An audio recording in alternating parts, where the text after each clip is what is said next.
Good morning, everyone, or good afternoon, or good evening, depending on what time of day it is where you are. It's lovely to see you.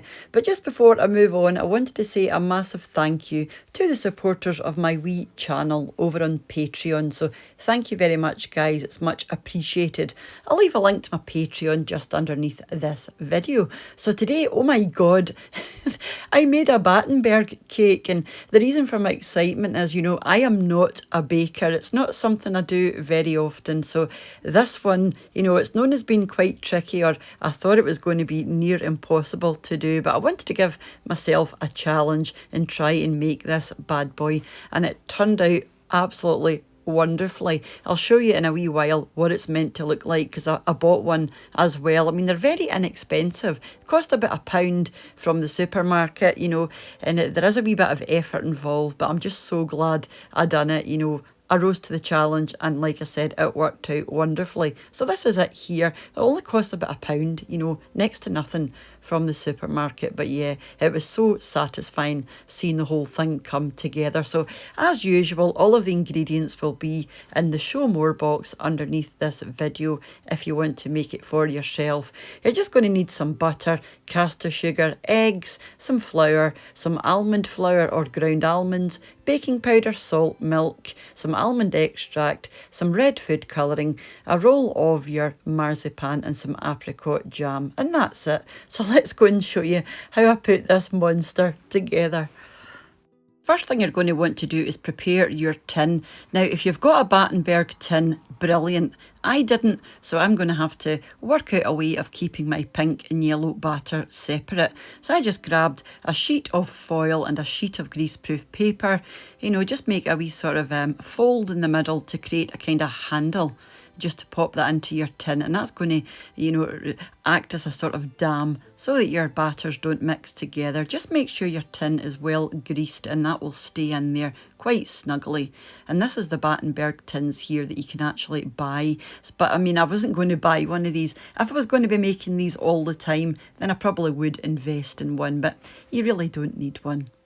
So next we're going to do our batter. So grab yourself, you need 2 identical bowls, mixing bowls. So pop in your flour, then your ground almonds, a wee dash of salt, and then some baking powder. You just want to give this a wee mix together and set that to the side for the time being. Grab another bowl, just the same as your last one. Pop in some softened butter. This is unsalted butter, followed by your caster sugar. And you want to mix these or beat these together for a good 4 or 5 minutes until they become nice and fluffy and pale.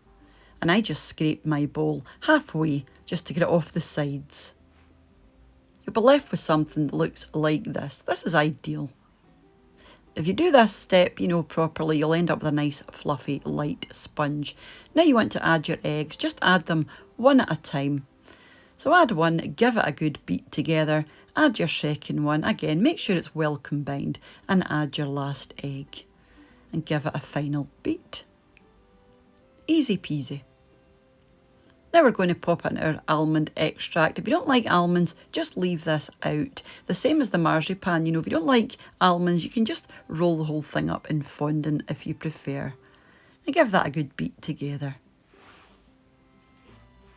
You're now going to add in your flour mixture. I've just done this in 3 stages. So pop in some of your flour, give it a good beat, and then a second, and then a good beat, and then pop in the last of your flour and give it a good beat together. Everything just gets done in the one bowl, which is handy. Less mess. And then we're going to add in our milk, because it's quite thick at this point, but it's quite a thick batter anyway. Make sure that's well mixed in, and I'm just going to go through with a spatula, just to make sure it's all well combined. So get your scale out, and you want to measure your batter. Take into account the weight of your empty bowl. Mine was about 150 grams. You want equal amounts of batter in each of your bowls because we're going to dye one pink and keep the other one as it is. Now I'm using Wilton gel colour, and these things are so pigmented. You only need a tiny, tiny wee bit. This is a red colour, but I obviously don't want red. I just want a nice baby pink like this. So once you're happy with your colour, divide your mixture evenly into your 2 channels. Just like this. And you also want to make sure the top of your cakes are as smooth and flush as possible. So just use a spoon or a knife, something like that, just to make sure they're nice and smooth. I was happy with this. So you want to pop this into the centre of your oven. It's quite a low heat. So I've got a gas cooker, so it's gas mark 4 or 180C or 350F for between 30 and 35 minutes. You'll know it's ready if you pop a knife in and it comes out clean, or a skewer. You want to leave that cool in the tin for 5 minutes, and then you can take it out completely and let these cool completely on the wire rack. Once they're cool, you just want to take off the brown tops. Now keep these offcuts because there will be quite a lot of offcuts with this cake. But you know, they make good cake pops, or even over ice cream or something like that. So I would just keep these. So once you're happy, pop one of your cakes on top of the other. Now we want these to be the same size, so just trim the edges down so that they're the same size at the sides. And then down the middle to give yourself 4 equal fingers. And I forgot to trim the brown off the other side, so I'm going to do that now. But ideally you would do that before you go down the middle. Doesn't really matter though. You just want to get rid of all that nasty brown where it's been in contact with the tin. Don't worry about the ends because they're getting chopped off anyway. Just like that. And again, just keep your offcuts for something else. Doesn't this look like bread? That's what I thought. Yeah, so that's what you're looking for, ideally. Now you want to warm your jam up in a saucepan or the microwave. And just when you separate your fingers, just make sure you remember how you've separated them so that when you put them back together, they're still nice and even. So you want to coat your sides just so you can glue them together. So one of your yellow and one of your pink side by side, and do exactly the same for your other 2. Just make sure to alternate them so you get that nice checkerboard effect. And these will stick together really easily. But just be quite gentle with them because they are, you know, quite fragile. They are sponge at the end of the day. The last thing we're going to do is paint the sides. This is going to help it grip on to your marzipan layer. So set that to the side just now, and now we can turn our attention to the marzipan. This is just ready to roll marzipan. You can make your own if you like. So pop down a layer of icing sugar. This is just going to help prevent your marzipan sticking. And with a rolling pin, you want to roll this out quite thin, but not too thin that you can't handle it. You want to be able to pick this up to flip over your cake.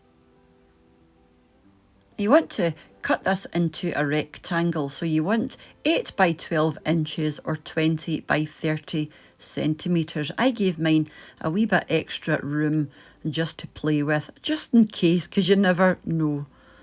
You just want to plop your cake right onto the middle of your marzipan and gently lift it over on both sides. Just give it a wee rub at the sides, you know, to make it nice and tight.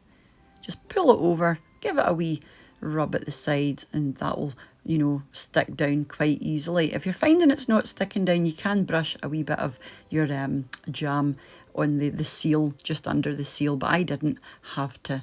You just want to trim off your edges. Mr. Watts for Tea is giving me a hand there because he's better with these kind of things than me.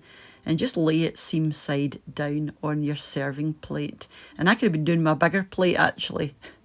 And I'm just going to score the top, but you can do whatever you like to the top. Traditionally the whole thing would be, you know, rolled in caster sugar, but I didn't bother with that. And doesn't that look pretty? I actually posted a picture of this on my Instagram yesterday, and somebody said, "Are you sure that's not shop bought?" And I said, "No, it's definitely not. I wish it was." So by the time this was finished, I was doing a happy dance around the kitchen because I was so pleased at how it came out. I didn't actually try this because I am on a bit of a diet just now, but I'm told it tasted, you know, really authentic and just how it should. Very almondy, lovely, soft, springy sponge with that sweet contrast with the wet, you know, moist apricot jam running through the middle. So yeah, delighted with that one and highly recommended, you know, if like me, you are not a baker and not very technically minded, because I was surprised at how well this came out. I was more than prepared just to put up a different sort of easier recipe. I've got one to go just in case this one didn't work out. But yeah, as you can see, it worked out absolutely fine. You know, is it fiddly? Does it cost more than just buying one? Absolutely. But was it worth it? Yeah, 100%. So yeah, recommended if you want to give yourself a wee bit of a challenge. If like me, like I said, you're not a baker in any way, shape or form. So thank you very much anyway for coming over just to check out this wee video. And I'll be back in the next couple of days with another shopping haul. I think this time we're going back to Aldi for a wee change. Haven't been there for a while. And then I'll be back on Sunday with meals of the week. So hopefully I'll see you back for one or both of them. But whenever you choose to join me again, or whenever I see you again over here, mind to take care of yourselves, and I'll see you off a soon back here on What's for Tea. So bye now. Bye.